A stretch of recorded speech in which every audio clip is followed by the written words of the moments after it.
Coming up with critical games in the Tankathon rankings across the landscape for Brooklyn, we take a look at a young second-year player back on the court and trying to prove his value, plus the potential for players to make a claim that they deserve to be in the new core. We dive in. Coming up next.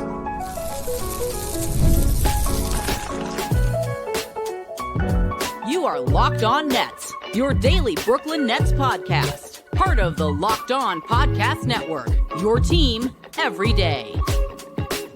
Yes, my friends, it is the Locked On Nets podcast right here on the Locked On Podcast Network. It's your team, the Brooklyn Nets, every single day. He's Doug Norrie. I'm Adam Marbeck. We thank you, as always, for making us your first listen of the day. We're 100% free on all those great platforms. And let you know, today's episode is brought to you by FanDuel. Right now, new customers get $200 in bonus bets when your first $5 bet wins. And Doug, hot off the presses, Brooklyn losing to Cleveland. We know as we record this episode ahead of the Toronto Raptors Philadelphia 76ers game, that there's going to be something that will wake up tomorrow and hear the fan base screaming or cheering about, which feels like the pendulum we're going to swing on the rest of the way here. Well, the good news is we're recording this for the game. The net, no matter what happens here, the Nets probably win, right? Because either one of these teams losing is a good thing for the Nets. And so, either one of these teams winning is a good thing for the Nets.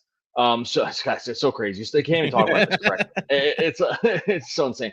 And it's funny because going into this game, it is an absolute. I know we're gonna talk about other net stuff, but just as a highlight of the season, I mean, what a tank off that's happening here. Like the Raptors are sitting everybody. That we already know at the time we're recording. It's gonna be like it's Barnes out, IQ out, RJ Barrett out. Like they're all sitting.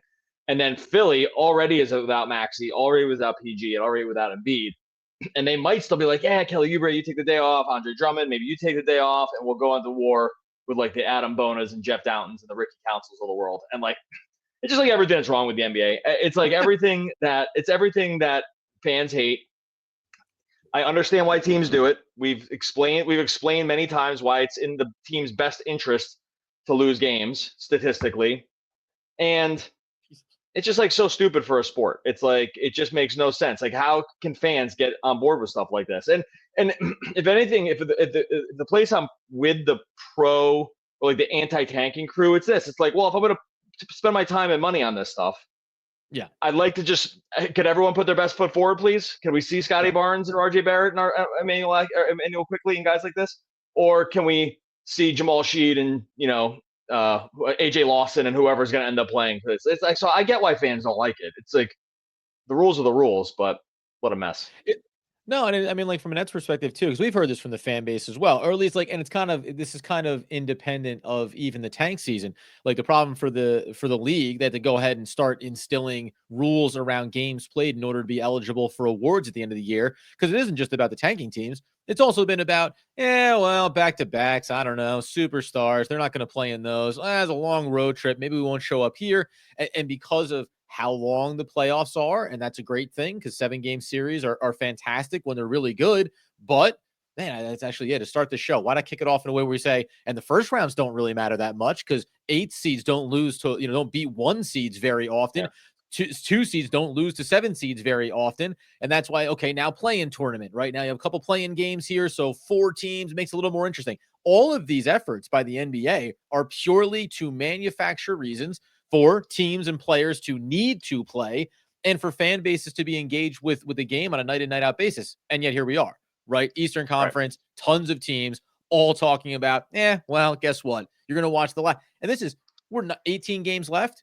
It's already been happening for the last 10 for a lot of these teams. Utah Jazz been doing this for a while. So you're talking about Jazz just got fined $100,000, which is like nothing for a team. But they got fined $100,000 for not making Lauri Markkanen available. By the way, that's not nearly enough to disincentivize these teams to do something. Like $100,000, it's got to be a way more. And they're just not going to do it. Like the rules are the rules. And sorry to cut you off. I just want to throw in that the Jazz did get fined, but the number's so small that it's like definitely not stopping anybody in the future. I don't think. Right. I guarantee, the Jazz with Utah would sit there and say, we'll cut you 5 more checks like that, 6 more, 10 more. It doesn't matter. Our agenda is to accomplish something that we're after here. But the point finishing there is 30 games. 30 games? You're talking. I mean, that's more than a third of the season. That X number of teams every single year in the NBA go, yeah, not going to matter to us. Night over night, we're going to make decisions about the future. And this is where, if you believe in karma, if you believe that, these things do come back to haunt teams that make those decisions, then none of them are going to end up, even if they get Cooper Flag, it's not going to work out for them in the agenda of building a championship roster and being successful in the long term, because you choose to brutalize your fan base for half a season, year over year, especially in the instance of some teams like Detroit, who went through a really hard time for a while before turning it around. And the Jazz have been doing this for the last couple of years too. And they've got some nice young players already as it is right now. Yeah, it's again, the rules are silly. And I think some of these are a little overblown around how long these teams have been in these declines. Like, yeah, Detroit's been around there for a while. People throw the Wizards in there, but the Wizards the Wizards have kind of stunk for a while, but they haven't really been trying to stink. They just went after it with John Wall and Beal, and that really was kind of like more admirable. At least you're terrible while trying hard, and that's right. So their thing gets a little overblown because they've been bad. And look, for the Pistons, it's like, yeah, they went bad. They were bad for a few seasons for sure. Now they have an all NBA guard. Cade's definitely working out. They have what's looking to be a pretty nice young core here with Cade and Duren and Oscar Thompson, if he could get the minutes dialed up here. So I get, and Jaden Ivey if he can come back at some point. So I don't know. Would you rather have the Pistons roster right now or the Nets roster? Everyone would take the Pistons for sure, right? So and good. The real question there is, because yes, 100%, you take the Pistons roster over the Nets roster right now. But the real question is are fans actually, right now, when you hear Nets fans are pissed that you're not doing the tank the right way, or you're pissed when your team is tanking? Which would you prefer to go through? Are you willing to go through the 5 years of being bad or 4 years of being really, really bad and intentionally trying to get to the top of the draft so you can get these players? Or the other side of it, right? And this is what I think is way more indicative of where sports has gone over the last 5 or 10 years, is it's only about winning championships. So we won't be satisfied if we're a team that makes the playoffs, maybe in a 5-year stretch, makes it 3 times, gets out of the first round once, but never gets to the conference finals. That's not good enough, because the ultimate goal is to win championships. And it's true. But as two people have watched a ton of nearly every single Nets game over the last 5+ years, I don't mind just seeing the good product, right? And giving myself the opportunity to enjoy those games rather than be beholden to a broken system. Yeah, and it's just going to be a balancing act. And for anyone that's on YouTube or over on the podcast, you notice that I finally just 8 minutes into the show fixed my mic and made it look like I'm not sitting in a cave. We've only been at the podcast for 5 years now. And go ahead. No, but not dissimilar to the NBA that we're talking about. It wasn't for a lack of effort. This was, listen, it wasn't going great, but Doug was trying everything he could. He was not tanking this episode, and thankfully he turned it around. It sure seemed like tanking. Well, the hilarious thing too, this is way off the reservation here, but it's hilarious thing is I spent the whole pre-episode complaining to Adam that his mic didn't sound right, and then I got on the wrong mic and with the camera off. So that's, if you want to know how a little behind the curtain scene of how it works around here, is when you're general contracting this job, I get in there, I can't do anything, but however, I can definitely tell other people how to do stuff. I will question if your work is up to snuff, regardless of my ability to. Yeah, it's oh, dude, your mic's too loud. This episode is going to be a disaster, and then it looks like I'm shooting from the dark side of the moon, and and in a cave. All right, we're gonna get into more stuff here. We got more stuff to talk about here. Noah Clowney. We could probably do 30 minutes just on the tanking rules, because that's just the way this goes, but we'll get into that more here in a second. First, let you know, special sponsor from our sponsor, Intuit TurboTax. Taxes was waiting and wondering and worrying if you were going to get any money back, and then waiting, wondering, and worrying some more. Now, Taxes is matching with a TurboTax expert who can do your taxes as soon as today. An expert who gives your taxes their undivided attention as they work on your return, while you get real-time updates on the progress, so you can focus on your day. An expert who will find you every deduction possible, file every form, every investment, everything with 100% accuracy, all so you can get the most money back guaranteed. No waiting, no wondering, no worries.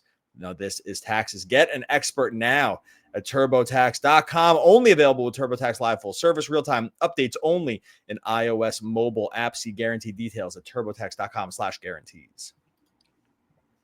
All right. When you're done with that, you can go ahead and check out a new app with, of course, it's something that had to speak to my inability to manage my own financials. And that is our friends over at Monarch Money, because between dining out and shopping, online entertainment, it's easy to lose track. And that's where Monarch Money comes in, your personal CFO, giving you full visibility and control over your finances. It's not just a budgeting app, it's complete financial command center. You track all your accounts, investments, and spending all in one place. So you can stop managing your money and start budgeting your wealth. This is not a joke.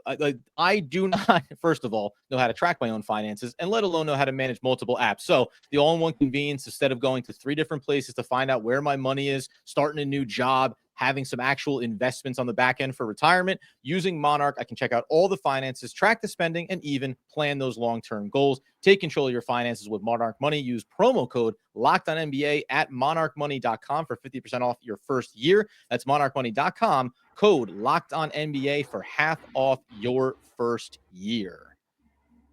All right. As we continue today's Locked On Nets episode, moving away from the tank and the broken system in the NBA and all these teams, and whether or not it's going to work out for the Brooklyn Nets in the end and the cosmic fates as they unwind this season, we do think about in season a little bit. I feel like, because we mentioned this last episode coming out of the Cavs game, and I don't think we didn't give it maybe the attention it deserved in the Lakers game, where Noah Clowney, like, he came back. All of a sudden, it was like Noah Clowney's back from injury, and it's kind of in Nets fashion. You feel like you may never see these guys again, and then they're on the court. And actually, game prior that he first got back in the mix. So 3 games in, and the last couple, he's really, in the same way we talked about Cam the other day, I feel like Noah Clowney is showing some of these other little areas, things that we were hoping he would take in a year 2 leap.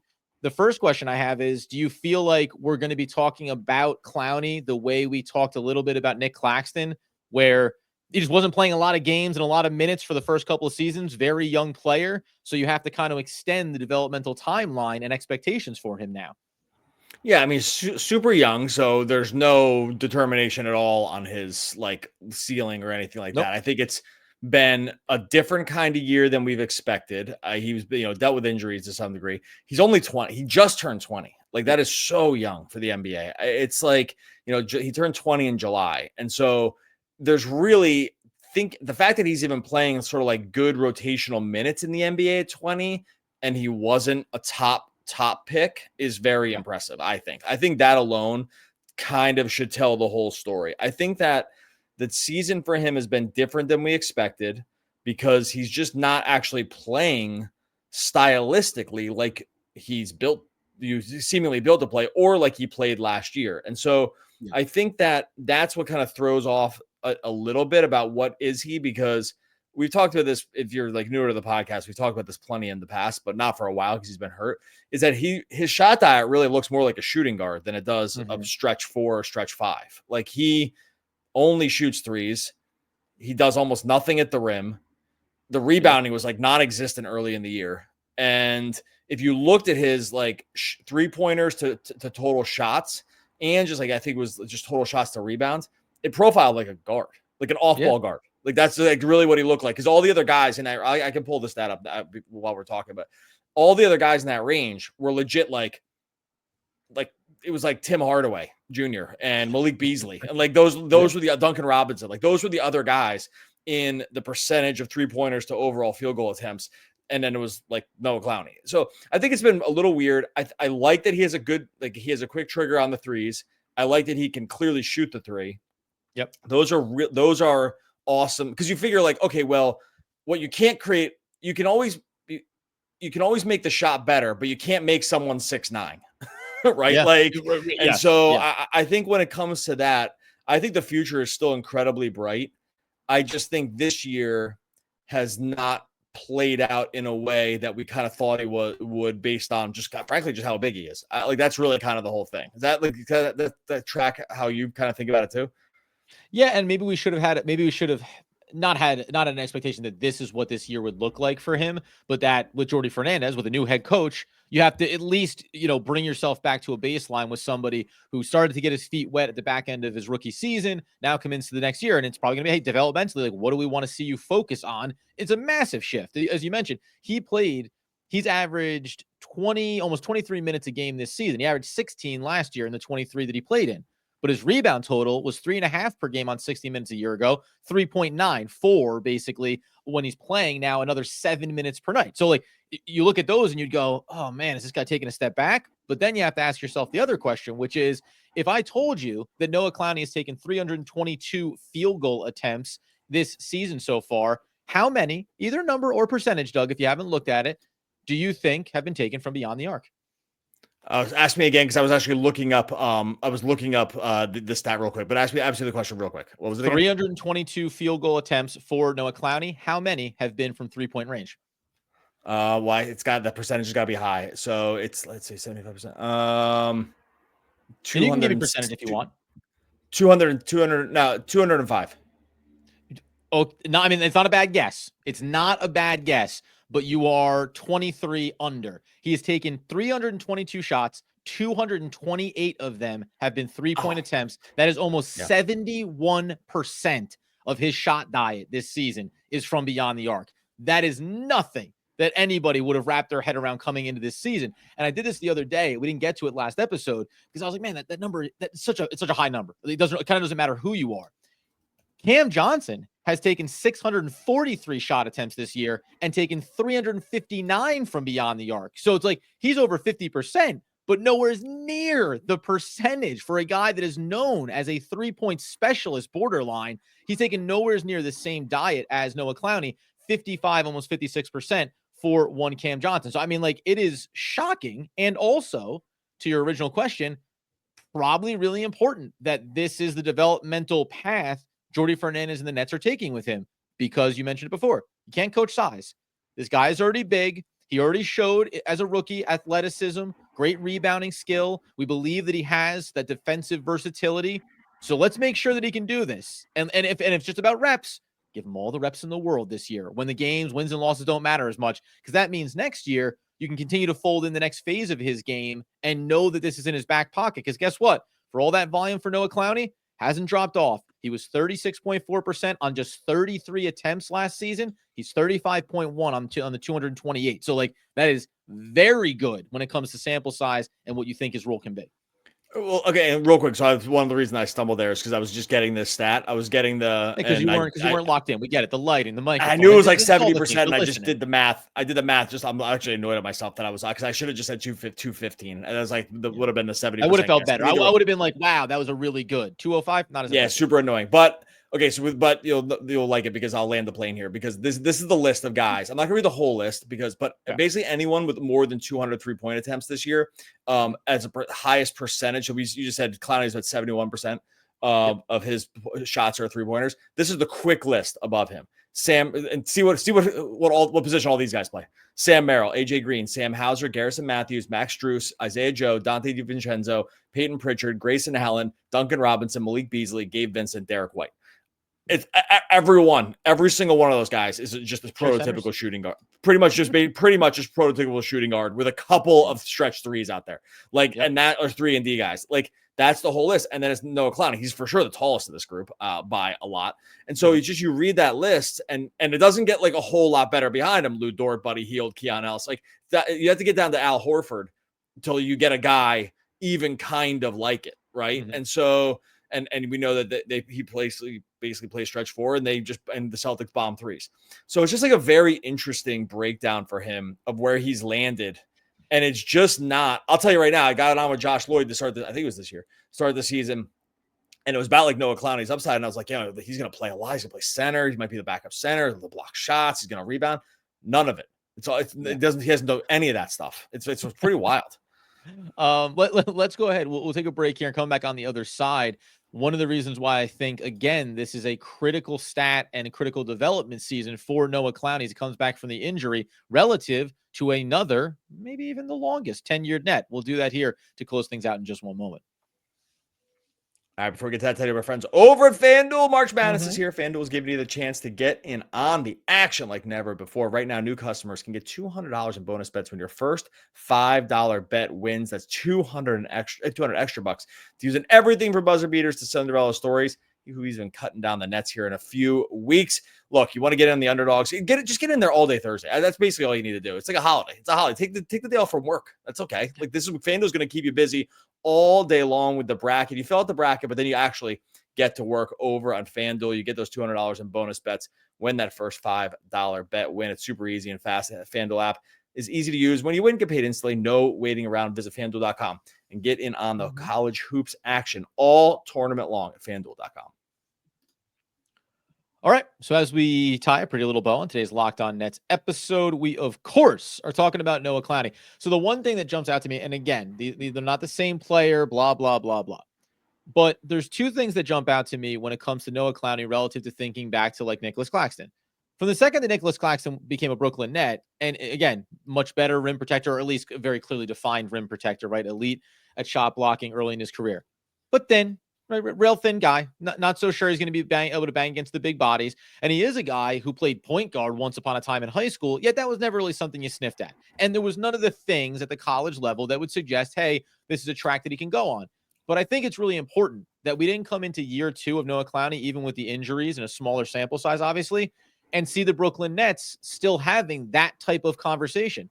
Maybe he'll be the center for us. No, I don't see a world where he ever sniffs the center position. You should be thinking about, with the volume he's taking from the perimeter and playing at the 4 and some of the versatility he offers, is what do we need to make sure we do in the upcoming draft so that Noah Clowney can always excel in this role and not find ourselves doing the small ball 5 lineup dance that we've seen year over year, even going back to when it was Dorian Finney-Smith when he was still with the team. So from that standpoint, I love the fact that we're seeing the volume here and this style of play this season, even if it was completely out of left.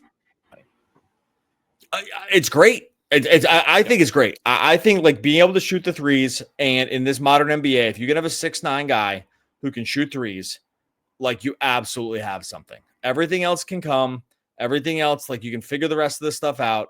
But if you have a guy that can shoot threes like this, it's just game on. I think like it gives you so much versatility going forward. Like, so because the way to think about this is where the Nets are now. I think the Nets should always just draft on talent, like from now till, years from now. Like they should not draft on fit. They should draft on talent. The cool thing about a guy like Clowney, even when you start drafting on fit, he fits.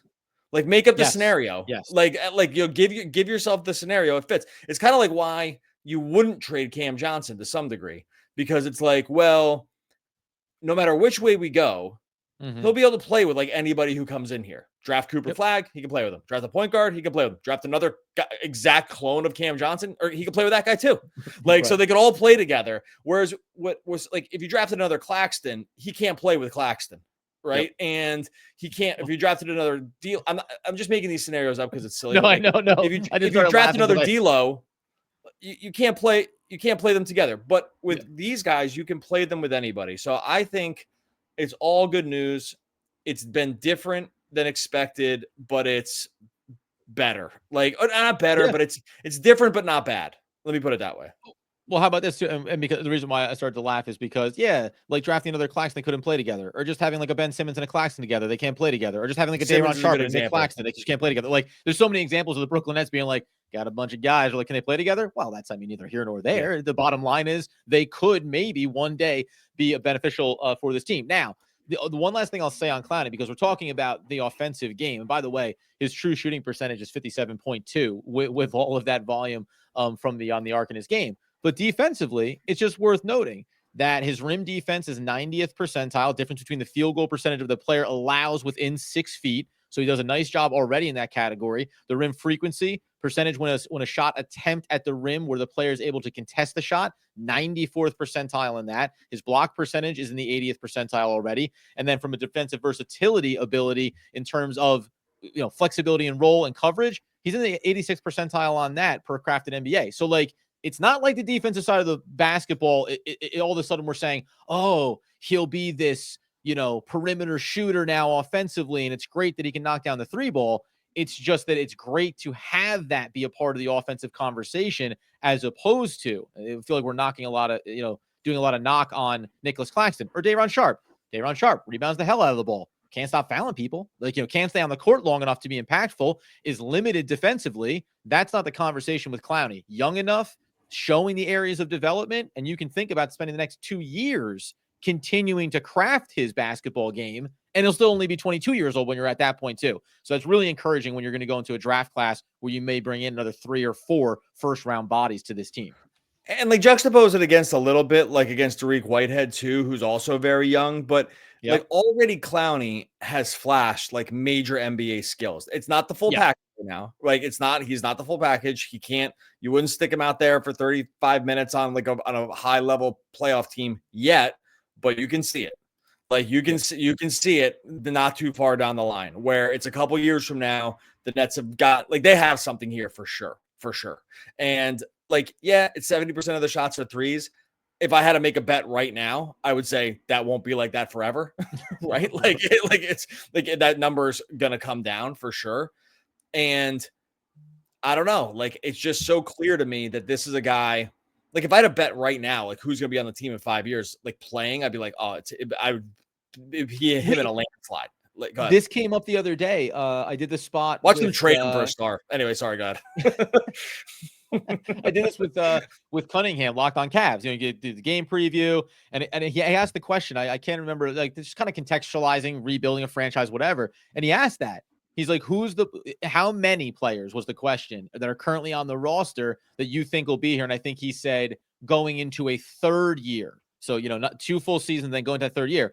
And I had to like think about it for a minute. Obviously, Cam Thomas, you got to put him in the mix, whatever. And it was like I said, I was like, well, Noah Clowney, because he's already flashed. He has a skill set and he's so young. Like you believe that he could be a part of any core that you have going with. He's the only guy that you would 100% stamp right now and say, oh yeah, I can see this guy being here for a long time. Cam Thomas for different reasons, not talent, but there's different reasons why sometimes we get in the weeds on him. But it's like, real quick, the difference here is so clear though. Cause it's like, again, just ask yourself the story of who can they play with, Can they play with other versions of themselves and make it a real like fundamental difference on like maybe both ends of the court? You can already see it. See it. And I don't actually think it's a story that's hard to tell. The Cam Thomas thing, it's like, I got to probably squint to see it in some different ways with the way the NBA works. Like I'm kind of hoping some other things are going to work. I mean, you're hoping some other things are going to work with Noah Clowney too, but not in the same way. And so like for instance, you would be worrying about if Cam was like 6'6", you wouldn't be worried about like how he was playing. Like, you know what I mean? Like, right. I think there's just certain, like the size makes up a big part of these differences too. So anyway, sorry to cut you off, but I just think that like the story for Clowney is considerably different just in the way, in the scope of the way the NBA is kind of created right now. Oh, of course. Yeah. And by the way, it actually makes it interesting in thinking about these two players maybe sharing the court down the stretch of the season because they are the first and then second name, whichever you want to put them in, of guys that could be a part of the core. So why not mention that when Noah Clowney and Cam Thomas share the court, I got 307 minutes. And listen, I'm going to level with you guys. It's not great. 114.22 offensive rating, 123.60 defensive rating. It's a minus 9.38. Actually, boy, you want to have a weird conversation when both of them are off the court? It's almost 3,300 minutes, and it's almost a neutral net rating, minus 0.48. So maybe the real answer is get these guys out of here. I mean, they are dragging this team down. Or if you're a big fan of the tank, these guys should be playing the full 48 the rest of the way. There's a lot of things to figure out with this team. But the way this episode is going, if you watch on YouTube, my kid's head just popped into the thing here because nice. I don't want to stop. You probably didn't see it. We're not going to go back and record it because we're about to finish the episode here.